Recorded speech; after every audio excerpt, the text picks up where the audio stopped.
కీర్తనల గ్రంథము 111:9 తన నిబంధన ఆయన నిత్యముగా ఉండ నిర్ణయించువాడు. ఇది ఒక్క వాక్యమే కాదు, ఇది పరలోక ఆజ్ఞ, దేవుడు స్వయంగా శాశ్వతంగా ముద్రించినది. ఆ నిబంధన యేసు క్రీస్తు శిలువనే. యేసు ప్రతి రక్తపు బొట్టు ఒక సూచన కాదు, అది పరలోకము ఆజ్ఞాపించిన శాశ్వతమైన మార్పిడి. అతడు గాయపడెను, నీకు స్వస్థత కలగవలెనని. అతడు పేదవాడయ్యెను, నీవు ధనవంతుడవ్వాలని. అతడు తిరస్కరింపబడెను, నీవు స్వీకరింపబడవలెనని. అతడు నీ అపరాధాన్ని మోసెను, నీవు నీతిమంతునివై స్వీకరించబడవలెనని.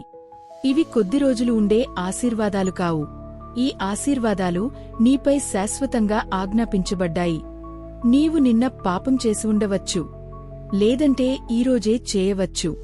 ఇప్పుడు నీవు అనుకోవచ్చు, నేను ఎప్పుడైనా దీని నుండి బయటికి వస్తానా? కాని విను, ఆయన తన శిలువ నిబంధనను కొద్ది రోజులు కాదు, శాశ్వతంగా ఆజ్ఞాపించాడు. అంటే నీవు ఇప్పటికే క్షమించబడ్డావు, నిన్న, ఈరోజు మరియు రేపు కూడా. నీ తప్పులు నిన్ను అర్హతలేనివాడిని చేయవు, కాని ఆయన శిలువ నిబంధన నీ యొక్క ప్రతి చెడుని అధిగమిస్తుంది. పేతురు యేసును 3 సార్లు నిరాకరించాడు, కాని యేసు అతన్ని తిరస్కరించలేదు.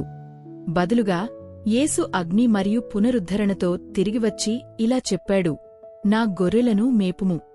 ఎందుకు అంటే కృప యొక్క నిబంధన కేవలం ఇవ్వబడలేదు, అది పరలోకము నుండి ఆజ్ఞాపించబడింది. పేతురు యొక్క పిలుపుని శాశ్వతం చేసింది. కాబట్టి ఆశను కోల్పోవద్దు. నీ వివాహం తప్పకుండా జరుగుతుంది. నీ పేదరికం తప్పక తొలగించబడుతుంది. నీ పాపపు అలవాట్లు నీ శ్రమ వల్ల కాదు, కాని శాశ్వతంగా దేవుడు ఆజ్ఞాపించిన శిలువ నిబంధన వల్ల వేర్లతో సహా తీసివేయబడతాయి. హెబ్రీయులు 11:6లో వ్రాయబడినట్లు, విశ్వాసము లేకుండా దేవునికి ఇష్టుడయుండుట అసాధ్యము.